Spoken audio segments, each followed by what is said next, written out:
Hi welcome to wow movies Tamil channel. இன்றைக்கி நம்ம வீடியோவில் என்ன மாதிரியான படங்களை பற்றி பார்க்க போகிறோம் அப்படின்னு பார்த்தீங்கன்னா, இப்போ ரீசெண்டாக வெளிவந்த 4 மலையாள த்ரில்லர் படங்களை பற்றி தான் பார்க்க போகிறோம். அதுலேயும் நான் சொல்லக்கூடியதில் ஃபஸ்ட்டு டாப் 3ல இருக்கக்கூடிய படங்கள் மஸ்ட் வாட்ச்னே சொல்லலாம். அது என்னென்ன படங்கள் அப்படிங்கிறத பார்க்குறதுக்கு முன்னாடி எங்களுடைய சேனலை மறக்காமல் சப்ஸ்கிரைப் பண்ணுங்கள், பக்கத்தில் இருக்கக்கூடிய பெல் பட்டனை கிளிக் பண்ணிக்கோங்க.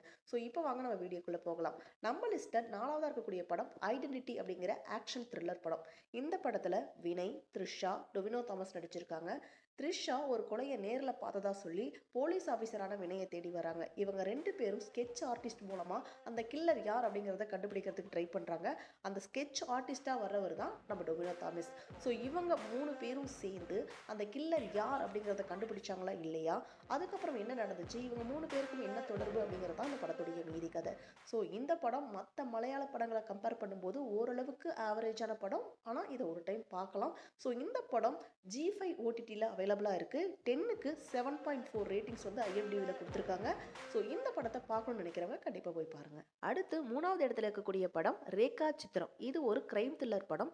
இந்த படத்துடைய ஒன்லைன் ஸ்டோரி என்ன அப்படின்னு பார்த்தீங்கன்னா, போலீஸாக இருக்கக்கூடிய நம்ம ஹீரோ ரொம்ப நாளாக சஸ்பென்ஷனில் இருந்து திரும்பவும் ஒரு டியூட்டிக்கு ஜாயின் பண்ணுறாரு. அதாவது ஆல்ரெடி இவர் தொல்லை பிடிச்ச ஆள் அப்படின்னு சொல்லிட்டு ஒரு காட்டுக்குள்ளே இவர் டியூட்டிக்கு போடுறாங்க.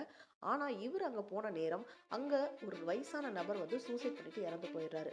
அவர் இறக்கிறதுக்கு முன்னாடி 35 வருஷத்துக்கு முன்னாடி அவரும் அவருடைய நண்பர்களும் செஞ்ச ஒரு கிரைமை லைவாக சோசியல் மீடியாவில் சொல்லிட்டு இறந்து போயிடுறாரு.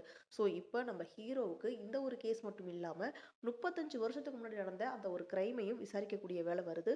ஸோ இப்போ நம்ம ஹீரோ இந்த கேஸை சால்வ் பண்ணாரா இல்லையா அப்படிங்கிறதா இந்த படத்துடைய மீதி கதை. இந்த படம் பார்த்தீங்கன்னா சூப்பரான கிரைம் த்ரில்லர் படம், மஸ்ட் வாட்ச்னே சொல்லுவேன். இது சோனி லைவ்ல அவைலபிளாக இருக்குது. IMDbயில் 10க்கு 8.1 ரேட்டிங்ஸ் கொடுத்துருக்காங்க. ஸோ பார்க்கணும்னு நினைக்கிறவங்க கண்டிப்பாக போய் பாருங்கள். இப்போ 2வது இடத்துல இருக்கக்கூடிய படம் பொன்மன் அப்படிங்கிற டார்க் காமெடி ப்ளஸ் த்ரில்லர் படம். இந்த படத்துடைய ஒன்லைன் ஸ்டோரி என்ன அப்படின்னு கேட்டிங்கன்னா, ஒரு கட்சியில் சாதாரண வேலையில் இருக்கக்கூடிய ஒரு நபர் அவருடைய தங்கச்சி கல்யாணத்துக்கு நகை இல்லாமல் கஷ்டப்பட்டு இருக்காரு. ஸோ இந்த மாதிரியான ஒரு சுச்சுவேஷனில் நகையை ரெண்டுக்கு கொடுக்கக்கூடிய நபராக தான் நம்மளுடைய ஹீரோ இன்ட்ரோ ஆகுறாரு. நகையை ரெண்டுக்கு கொடுக்கும்போது ஒரு அக்ரிமெண்ட்டும் போடுறாங்க.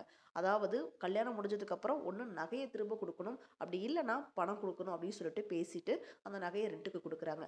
அதுக்கப்புறம் என்னென்னலாம் நடந்துச்சு, என்னென்ன பிரச்சனைகள்லாம் வந்துச்சு, அதுலேருந்து எப்படி நம்மளுடைய ஹீரோ வெளியே வந்தார் அப்படிங்கிறதா அந்த படத்துடைய மீதி கதை. ஃபர்ஸ்ட் ஹாஃபை விட செகண்ட் ஹாஃப் சூப்பராகவே இருக்குது. அதுலேயும் குறிப்பாக கிளைமேக்ஸ் ரொம்பவே நல்லா இருக்குது. இந்த படத்தை நீங்கள் பார்க்கணும்னு நினச்சிங்கன்னா ஜியோ ஹாட்ஸ்டாரில் அவைலபிளாக இருக்குது. IMDbயில் 10க்கு 7.5 ரேட்டிங்ஸ் கொடுத்துருக்காங்க. பார்க்கணும்னு நினைக்கிறவங்க கண்டிப்பாக போய் பாருங்கள். இப்போ முதல் இடத்துல இருக்கக்கூடிய படம் ஆஃபீஸர் ஆன் டியூட்டி அப்படிங்கிற ஒரு பக்கா கிரைம் த்ரில்லர் படம்.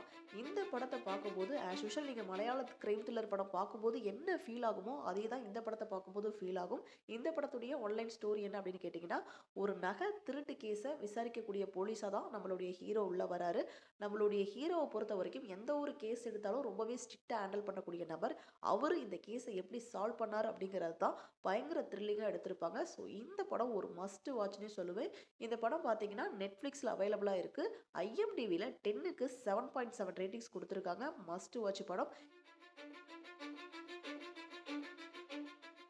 இதே மாதிரி இன்ட்ரெஸ்டிங்கான பல படங்களை பற்றி நீங்கள் தெரிஞ்சுக்கணும்னு நினச்சிங்கன்னா நம்ம வாவ் மூவிஸ் தமிழ் சேனலை சப்ஸ்கிரைப் பண்ணுங்கள். இந்த வீடியோ பிடிச்சிருந்துச்சுன்னா லைக் பண்ணுங்கள், ஷேர் பண்ணுங்கள், கமெண்ட் பண்ணுங்கள். தேங்க்யூ.